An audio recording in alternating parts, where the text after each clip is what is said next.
오늘 우리에게 주신 하나님 말씀 구약성경 사무엘하 7장 12절부터 17절까지 한 절씩 교독하겠습니다. 7장 12절 제가 읽겠습니다.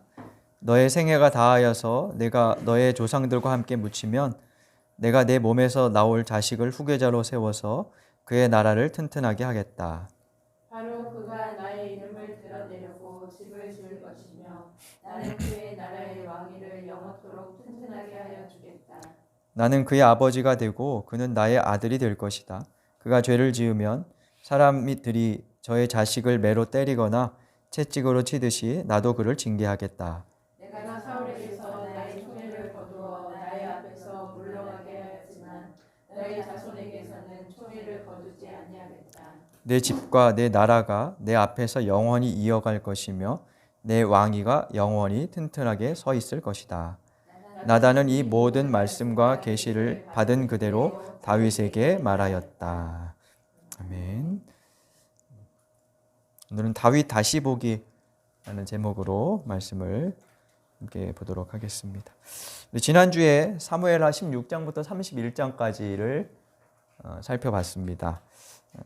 그 대목에서는 이스라엘의 초대왕 사울이 점점 이제 쇠락해가고 쇠퇴해가고 반면 다윗은 차츰 성장해가면서 둘이 비교되는 그런 모습을 우리가 살펴봤죠.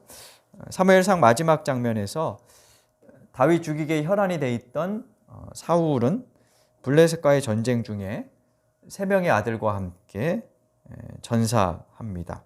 그리고 사무엘상이 끝나요. 이어지는 사무엘하는 오롯이 다윗에 대한 이야기입니다. 사무엘하는 세 부분으로 나눌 수 있습니다. 1장부터 12장까지는 다윗의 상승, 그의 왕국이 성장해가는 그런 이야기이고요. 13장부터 20장까지는 반대로 다윗이 쇠퇴해가는 과정, 가정에 일어난 비극과 두 개의 반란 사건들을 다루고 있습니다.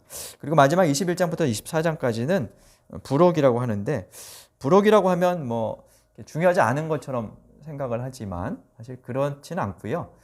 이 사무엘상하 또 그 앞에 봤던 사사기나 뭐 이런 책들을 보면 부록이 조금씩 들어있는 것을 볼 수 있어요. 그러니까 일종 이게 이 저자의 이 신명기계 저자의 하나의 특징이라고 할 수 있죠. 그러니까 뭐 자료가 뒤늦게 발견됐을 수도 있고, 아니면 앞에서 내용상 어디 들어가기가 좀 마땅치 않은 것들인데 중요한 거, 뭐 이런 거를 뒤에 이렇게 부록으로 첨가했을 수도 있죠. 그래서 마지막 부분도 이제 뒤에 열왕기서에 이어지는 그런 중요한 내용들이 담겨 있습니다. 오늘은 12장까지 내용을 한번 보도록 하겠습니다. 1장부터 보면 사무엘상 31장에서 이제 사울과 요나단이 죽어요.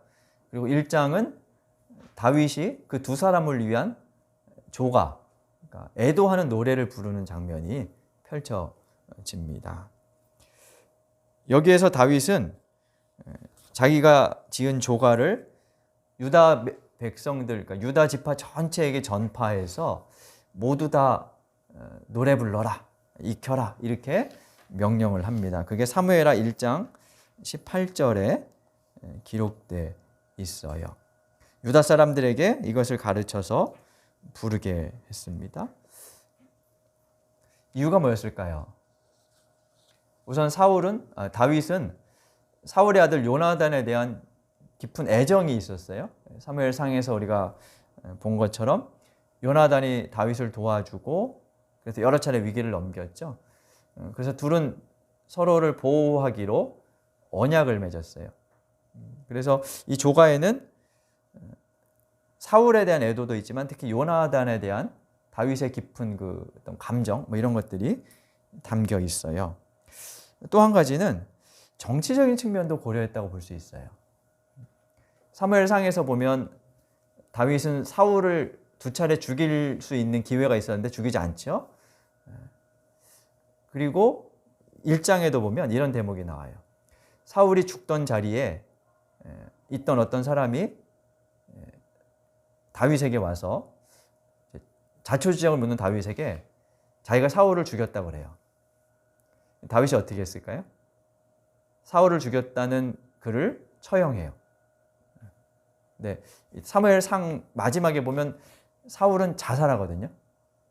근데 사무엘하 1장에는 자기가 죽였다 이렇게 말하는 사람이 나와요. 누가 맞을까요? 아마 이 사무엘하 1장에 나오는 사람이 자기의 공적을 좀 이렇게 부풀리기 위해서 거짓말을 한 것 같아요. 근데 다윗은 그의 말을 그대로 듣고 사울을 죽였다는 사람을 처형해요. 그 이유는 사울을 죽인 것은 하나님의 뜻을 어기는 일이라고 그렇게 이제 본 거죠. 그리고 또 하나는 그를 처형함으로써 자신은 사울의 죽음과 무관하다는 것을 보여주는 거예요. 이 조가도 마찬가지 그런 의미가 있을 수 있어요. 뭐 지금처럼 요즘도 뭐 이렇게 가짜 뉴스가 막 퍼지는데 뭐 이 당시에도 충분히 그럴 수 있기 때문에 다윗이 사울을 해왔거나 혹은 거의 일조했다는 그런 오해가 충분히 있을 수 있겠죠. 그래서 사울의 죽음에 대한 자신의 결백을 증명함으로써 왕권의 안정을 꾀하려는 일종의 정치적인 동기도 여기에 담겨 있다고 볼 수 있죠. 뒤에 나오는 몇 가지 사건에서도 다윗은 꽤 정치적으로 뛰어난 감각을 발휘하는 것을 우리가 확인할 수 있어요. 2장에는 이제 사울이 죽자 그동안 블레셋의 한 도시인 시글락이라는 곳에 머물러 있던 다윗이 이제 유다 땅으로 돌아옵니다. 근데 어디로 오냐 하면 자기의 고향 가까운 헤브론이라는 곳으로 옵니다. 헤브론은 이스라엘 지도 전체에서 보면 남쪽에 위치한 유다 지파의 도시였어요. 2장 4절에 보면 유다 사람들이 헤브론에 있는 다윗에게 찾아와서 그를 유다 사람의 왕으로 삼았다. 이렇게 말하는 대목을 볼 수 있습니다. 그러니까 이때까지는 아직 다윗은 이스라엘 전체 왕이 아니라 12지파 중에 유다 지파에 국한된 왕이었어요. 2장 11절에 보면 다윗이 유다 족속의 왕으로 헤브론에서 다스린 기간이 7해 6달이다. 7년 반 동안 헤브론에서 유다 지파를 중심으로 왕이 됩니다. 한편 사울이 죽었지만 아직 사울을 따르던 사람들이 남아 있었겠죠.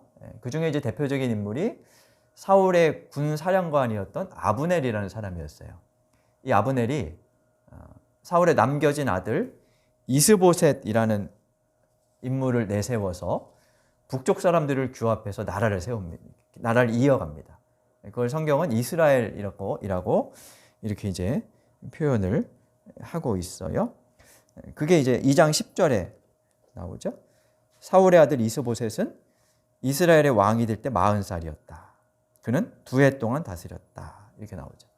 그러니까 북쪽 지파의 대다수의 지파들은 아직 사울을 따르고 있었고 유다 지파를 중심으로 몇 사람 일부가 다윗을 따랐다는 거예요.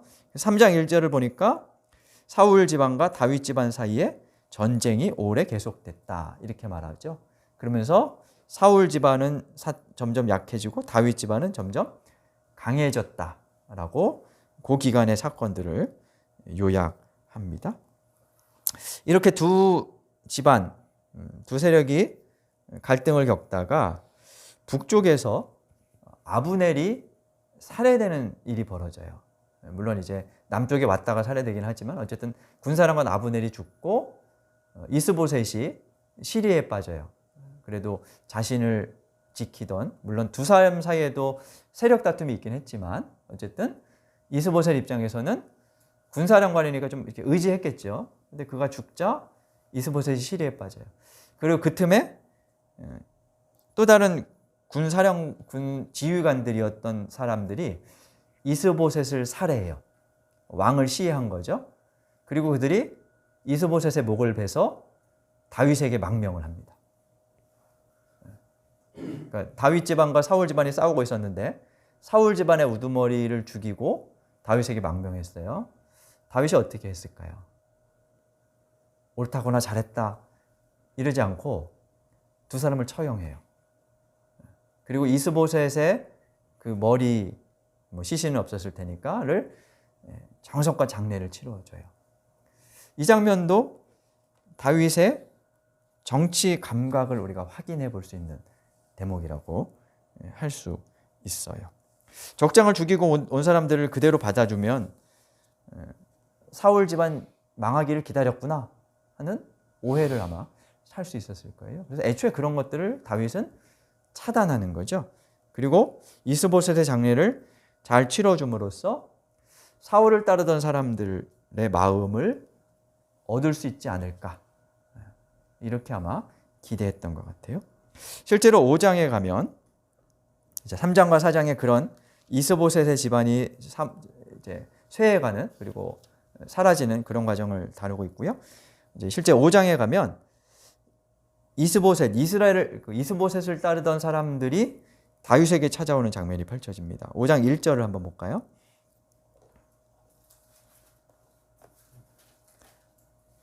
(5장 1절을) 한번 읽어보겠습니다. 이스라엘의 모든 지파가 헤브론으로 다윗을 찾아가서 말하였다. 우리는 임금님과 한 고륙입니다. 이스라엘의 모든 지파라는 말은 이제 북쪽 지파들을 주로 얘기하는 거예요. 이 사람들이 다 와서 다윗에게 말합니다. 우리는 임금님과 한 고륙입니다. 친척간입니다. 뭐 이런 얘기. 근데 그 전까지 이런 얘기 안 했거든요. 왕 죽고 자기들이 이제 위태하니까 새로운 왕이 필요하니까 다윗에게 찾아온 거예요. 그러면서 3절에 보면 이스라엘의 모든 장로가 다윗에게 기름을 붓고 언약을 세워서 이스라엘의 왕으로 삼습니다. 이때 비로소 다윗은 나라 전체를 통합한 왕이 됩니다. 4절에 따르면 다윗은 30살에 왕이 돼서 40년을 다스렸습니다. 그중 7년 반은 헤브론에서 유다 지파의 왕이었고 나머지 33년 동안은 온 이스라엘과 유다를 다스렸습니다. 여기 온 이스라엘과 유다라고 이렇게 나라를 구분하는 것은 사실 후대에 이제 솔로몬 이후를 보면 이스라엘이 남북으로 분열되잖아요.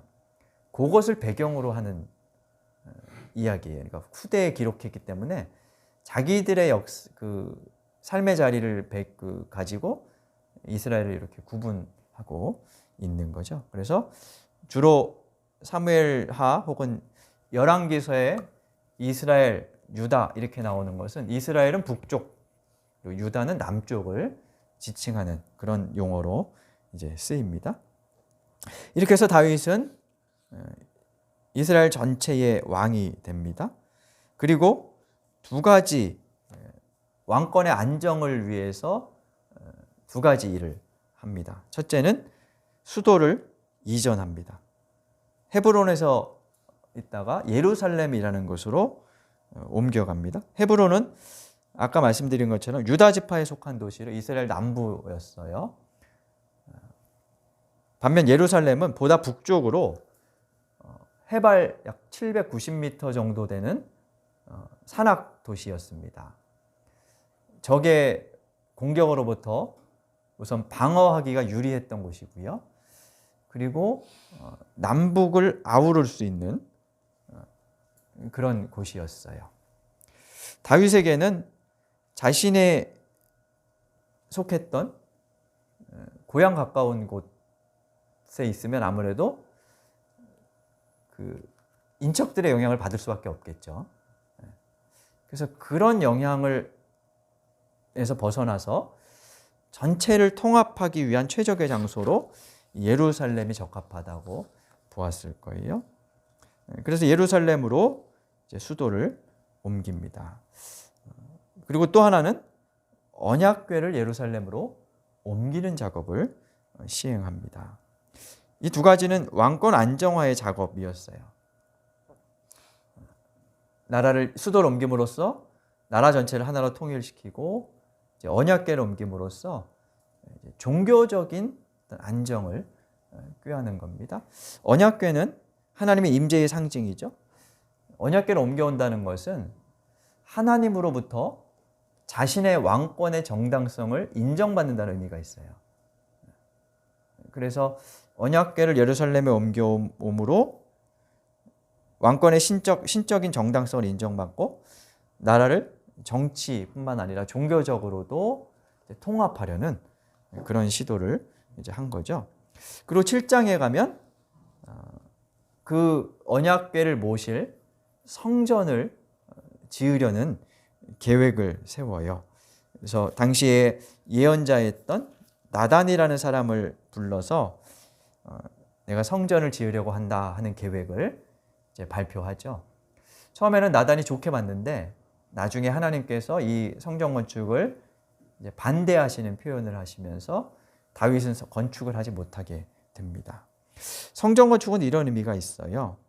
고대 근동에서 왕들은 신의 도움으로 전쟁을 이겼다고 생각을 합니다. 그래서 영토가 확장되거나 뭐 이런 것들은 다 신의 섭리이자 도우심이었어요. 바꿔 말하면 자기가 잘 되고 나라가 부강해지면 신의 호의를 입는 거겠죠. 그리고 또 하나는 그 신을 어떤 집에 모시느냐에 따라서 신의 힘이 달라져요. 그래서 큰 신전에 있는 신이면 강한 신이고, 반면 작고 초라한 신전에 있는 신이면 힘이 없는 그런 신으로 생각되는 거죠. 고대인들의 생각이 그랬다는 거예요. 다윗 입장에서도 그 시대에 살았기 때문에 그런 기본적인 전제를 벗어나기는 힘들었을 거예요. 그래서 하나님의 호의로 왕이 됐고 승리하는데 그 신의 신전을 지어 바침으로써 자신의 외적인 통치 업적을 과시하고 그 신의 위엄을 드러내는 이런 이제 목적이 있는 거죠. 신의 위엄을 드러내는 것은 사실은 나한테 득이 되거든. 왕들의 입장에서는요. 그런 신의 도움을 받는 나 얼마나 위대하다고 생각하겠어요, 사람들이? 그래서 그런 의도가 여기에 사실은 숨겨져 있다고 할 수 있어요. 근데 하나님은 성막에서 머무시는 분이었어요. 성전과 성막의 차이는 성전은 이동할 수 없고 성막은 이동한다는 건데, 이동한다는 얘기는 하나님은 자유로운 분이라는 거거든요. 근데 성전이 세워지면 하나님은 성전 안에 갇혀 계시게 돼요. 하나님이 갇혀 계신다는 말이 아니라 사람들이 그렇게 생각하게 돼요. 사람들이 하나님 저기 계셔 라고 생각하게 돼요. 그래서 하나님은 그런 분이 아니라고 사실은 자신을 표명하시죠. 물론 솔로몬 때는 성전이 지어지긴 하지만 적어도 사무엘서에서는 하나님은 그렇지 않은 분이심을 분명하게 보여주세요. 몇 차례 이런 말씀을 드렸습니다만 이게 지금도 사실은 우리의 신앙인들의 의식 속에 좀 남아있죠. 교회가 크고 웅장할수록 더 큰 어떤 힘이 있기도 하고 그렇게 보여지기도 하고, 하나님이 마치 그 교회에만 계신 것처럼 그렇게 생각하는 그런 습성도 있지요. 그래서 아무리 좋은 의도로 뭔가를 했어도 이게 우리의 여러 가지 가치관들, 선입견들이 막 결합되면서 왜곡될 수 있는 소지가 얼마든지 있다는 거예요. 그래서 신앙의 순수성과 별개로 그런 것들을 좀 구분해서 볼 필요가 있죠. 아무튼 그래서 다윗이 언약궤를 옮겨오고 신전을 지으려고 했던 것은 신앙적인 행동이면서 동시에 통치권을 확고히 하려는 그런 정치적인 시도로도 볼 수 있습니다. 첨언하자면 우리는 다윗을 믿음과 행위에 있어서 모범이 되는 인물로 신앙적인 관점에서만 접근하려고 하는데, 사무엘서를 보면요, 권력 투쟁, 음모, 배반, 궁중에서 벌어지는 권력의 암투, 이런 것들도 거침없이 등장을 합니다. 그래서 성경은 다윗을 섣부르게 이상화하거나 도덕적인 모범 사례로 추앙하는 것을 경계하도록 만들어요. 우리가 간혹 다윗뿐만 아니라 성경의 여러 인물들을 그런 식으로 소비하는 것을 볼 수 있어요. 제가 이제 소비라는 말을 쓰는데 순수하게 따르려는 것보다 그 순수성에 뭔가 다른 것들이 좀 들어갈 수가 있다는 측면에서 그렇다는 거예요. 예를 들어 이런 거예요. 솔로몬. 그러면 우리가 가장 많이 기억하는 건 솔로몬의 지혜. 그래서 어떻게 생각합니까? 솔로몬처럼 지혜로운 아이가 되게 해주세요. 기도하는데 그 지혜는 우리가 생각하는 지혜는 어떤 거죠? 그때? 공부 잘하는 지혜죠. 거의 대부분 그렇죠.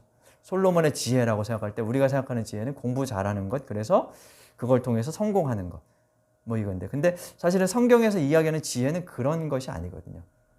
뭐 영어 수학 잘하는 거 이런 게 아니거든요. 근데 그런 식으로 이게 뭔가 하나만 너무 지나치게 부각시키는 사례들이 있는 거죠. 그래서 뭐 솔로몬, 다니엘 뭐 이런 인물들의 지혜만을 강조하면서 그들을 모범으로 삼아서 그들처럼 지혜를 받아서 뭐 잘 돼보겠다, 이런 세속적인 욕심이 거기에 숨겨 있다고도 볼 수 있어요.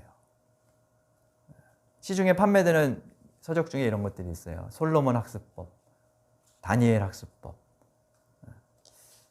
성경을 그런 학습서 정도로 생각하는 굉장히 나쁜 책입니다.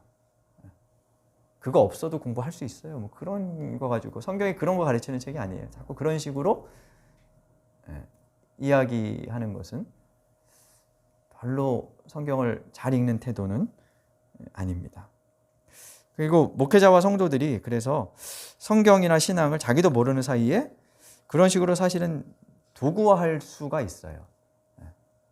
이게 우리도 잘 몰라요. 그냥 신앙의 순수성만으로 그렇게 한다라고 생각하기 때문에 잘 모르죠.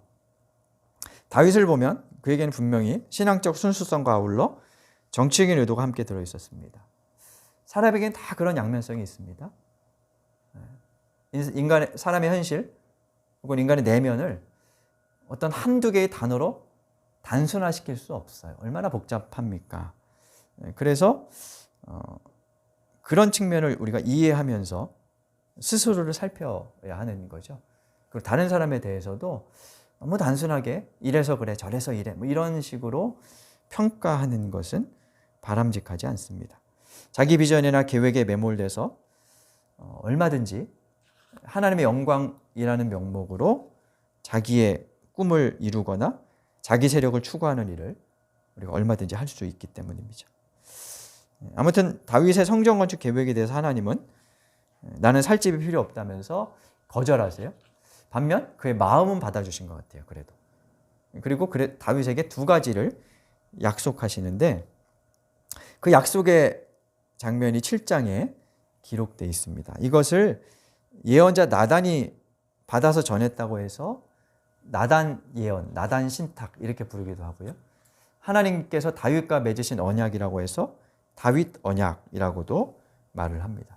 사무엘서에서 가장 중요한 내용이면서 성경 전체를 관통하는 핵심적인 내용이기도 합니다. 두 가지 약속을 하십니다. 하나는 다윗의 아들을 통해서 성전을 짓게 하겠다.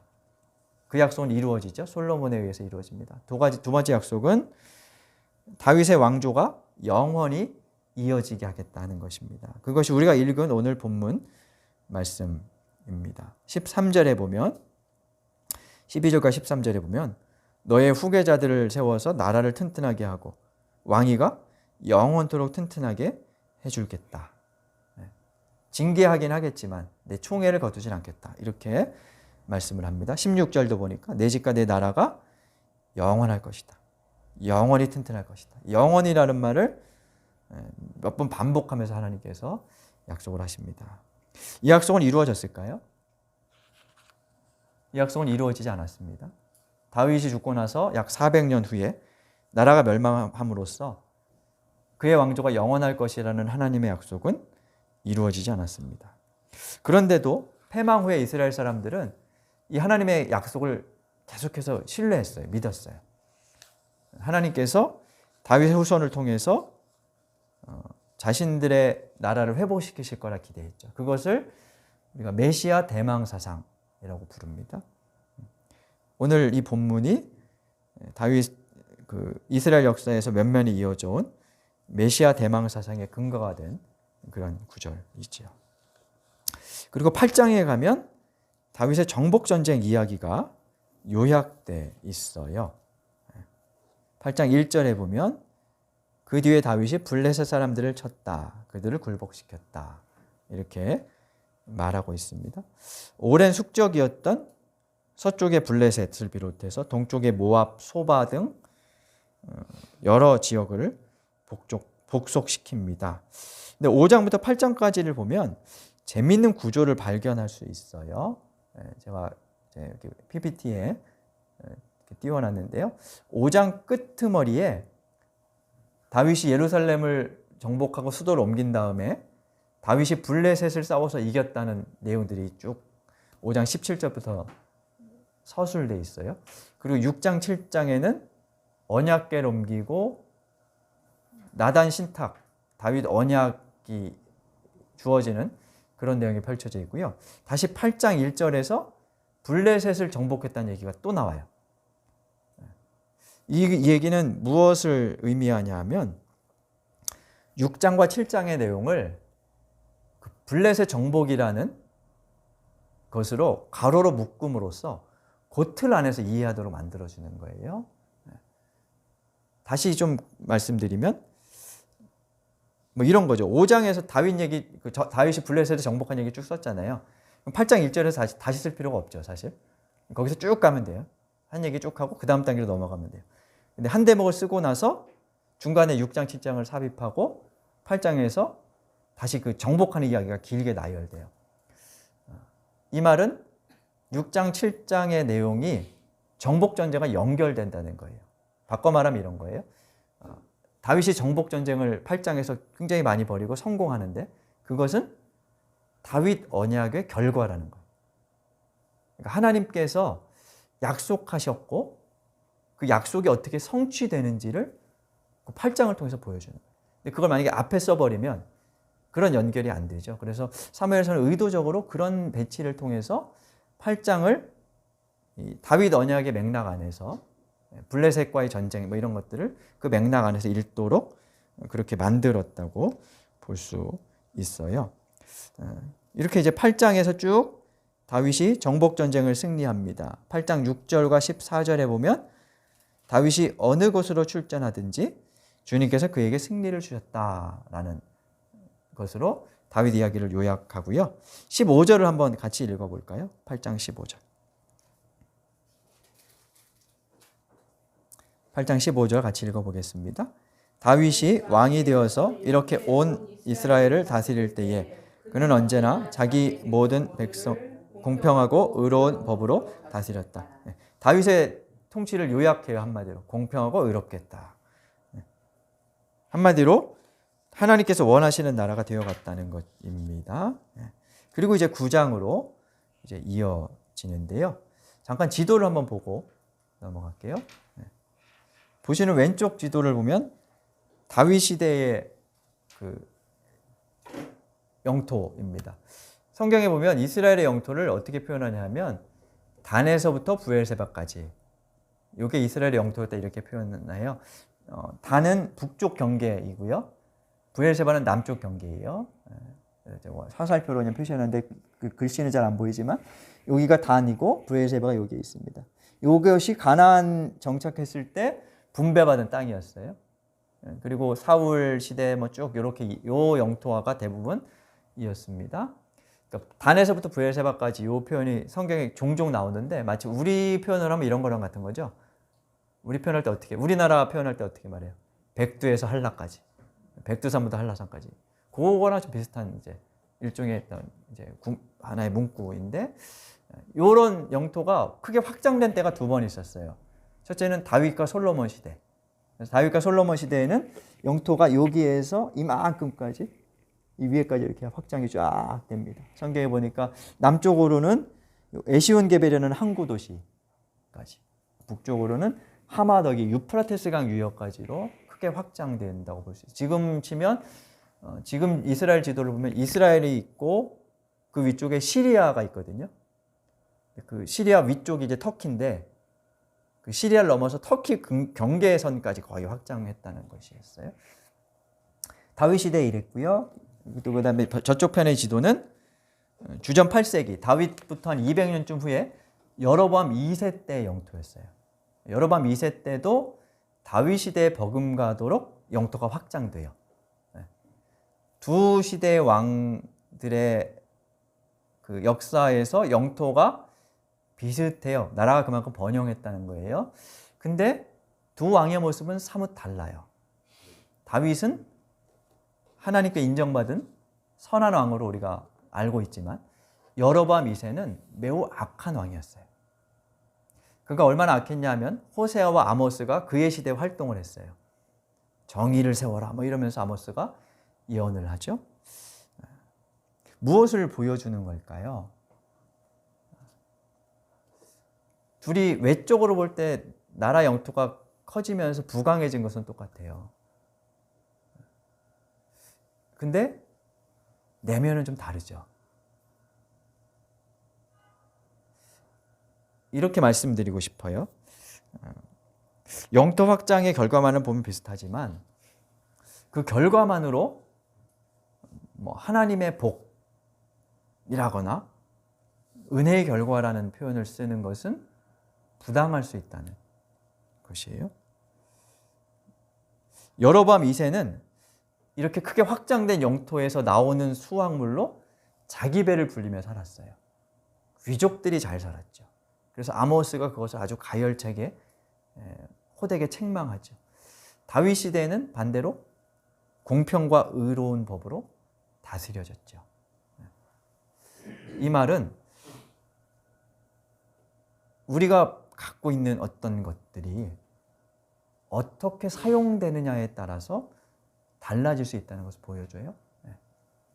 결과적으로는 똑같은 영토이지만 그것을 가지고, 그러니까 바꿔만 얘기하면 우리가 갖고 있는 것들, 내가 갖고 있는 것들 다 다르지만 그것을 어떻게 쓰느냐 하는 것이 인생 전반에 걸쳐서 신앙 안에서 드러나야 하는 것이지, 단순히 지도에서 영토가 똑같네, 둘 다 잘 살았네, 하나님의 복을 받았네 라고 말하는 것은 부당할 수 있다는 것이요.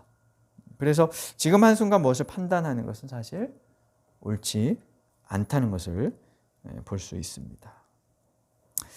다윗도 그의 통치를 모두 공평하고 의롭게만 하지는 않았습니다. 9장 이후에 나오는 다윗의 통치 시기에 있었던 두 가지 사례가 그것을 보여줍니다.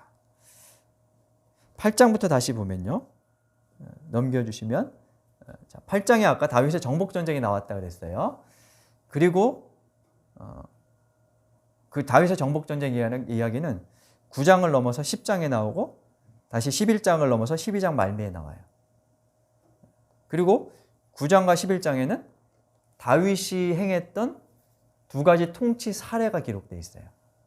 하나는 선정이었고 하나는 악정이었어요. 이 두 가지 통치 사례도 정복전쟁의 맥락에서 보도록 만들어요. 영토가 확장됨으로써 나라가 부강해지고 얻은 것이 많을 때 어떻게 살아야 할까? 왕의 역할이 뭘까? 뭐 이런 것들을 보여주는 거예요. 두 이야기는 서로 상반되는 건데 9장에는 다윗이 요나단의 아들 무비보셋을 돌봐주는 사례가 나옵니다. 요나단의 아들이니까 장래에 왕권을 위협할 수 있는 사람인데 그를 죽이지 않고 호의를 베풉니다. 다윗이 자신의 권력을 이용해서 호의를 베풀고 은혜를 내려줬던 그런 사례이지요. 반면 11장에는 9장과 반대되는 사건이 나와요. 유명한 밧세바를 범한 사건이죠. 다윗이 자신의 권력을 이용해서 우리아의 아내였던 밧세바라는 여인을 뭐 어떻게 보면 일종의 이제 성폭행을 한 거죠. 뭐 성폭행까지는 아니었어도 왕궁으로 불러서 이제 하룻밤 즐기고 돌려보내요. 그걸 보면 아내로 삼겠다는 의도는 없었어요. 근데 여차저차 안 좋은 결과들이 계속 발생하자 자신의 죄를 은폐하기 위해서 밧세바의 남편 우리아까지도 살해하도록, 전장에서 죽도록 그렇게 만들죠. 그래서 이 사건은 다윗이 행한 권력형 비리라고 할 수 있어요. 결과적으로는 밧세바를 아내로 취하긴 했지만 다윗이 갖고 있던 힘, 권력을 이용해서 자신의 욕망을 채우는 그런 악행이었습니다. 성공가도를 달리던 다윗이 행했던 이 두 가지 사건은 우리가 내가 가진 것으로 무엇을 하고 어떻게 살아야 하는지를 보여준다고 할 수 있어요. 9장에는 선정을 베풀었던 모습, 11장에는 악행을 행했던 모습. 하나님께서 우리에게 주신 것, 다윗에게 왕국을 확장시켜 주신 것처럼 우리에게도 많은 것을 주셨어요. 근데 우리도 다윗처럼 그것으로 무비보셋과 같은 인물에게 호의를 베풀 수도 있고, 반대로 다윗이 밧세바를 범한 것처럼 나의 이익과 욕망을 위해서 살아갈 수도 있지요. 11장은 사건 일지를 요약하면서 다윗의 행동이 주님께서 보시기에 악했다라고 말합니다. 그리고 이후 13장부터는 다윗의 이 범죄의 결과로 그의 가정에 또 국가에 어떤 비극이 일어나는지를 볼 수 있습니다. 다윗에게 있어서 다행인 점은 나단이 와서 책망할 때 자신의 죄를 자백했다는 거예요. 왕권을 이용해서 예언자 나단도 죽일 수 있었겠지만 그러지 않았다는 거죠. 열왕기서 전체를 보면 다윗은 하나님께서 인정하신 왕으로 후대 왕들의 어떤 행동을 판단하는 기준점이 됩니다. 근데 다윗이 살아남을 수 있었던 것은 사실은 그가 선해서는 아니에요.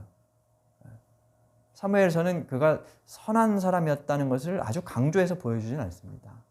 그래서 다윗을 그렇게 우상화하거나 혹은 아주 좋은 모범 사례로 둘 필요는 없어요.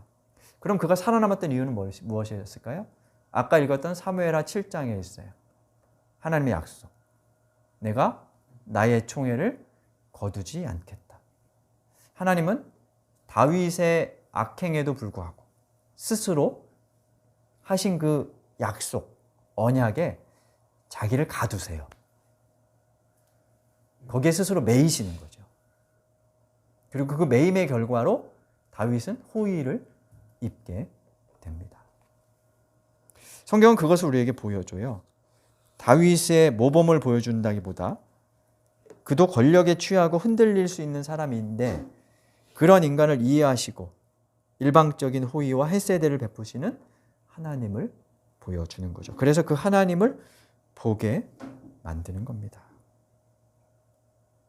인간의 실상을 넘어서 임하는 하나님의 은총, 그에 대한 믿음을 갖도록, 그래서 거기에 귀의하도록 만드는 거죠. 그래서 우리가 해야 할 일은 우리의 실상을 발견하고 하나님 앞에 엎드리는 것입니다. 우리도 자비와 긍휼을 구하는 것이죠.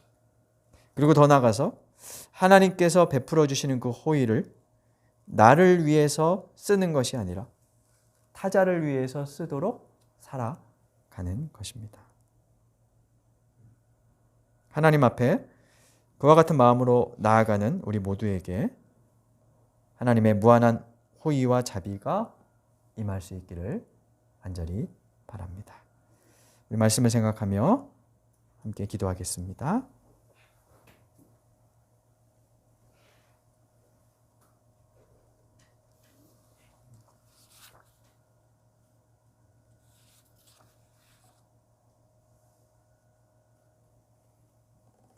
하나님, 우리에게 자비를 베풀어 주옵소서, 긍휼을 베풀어 주옵소서. 하나님 앞에 우리의 실상을 발견하고 당신의 은총과 자비를 의지할 수 있도록 도와 주옵소서.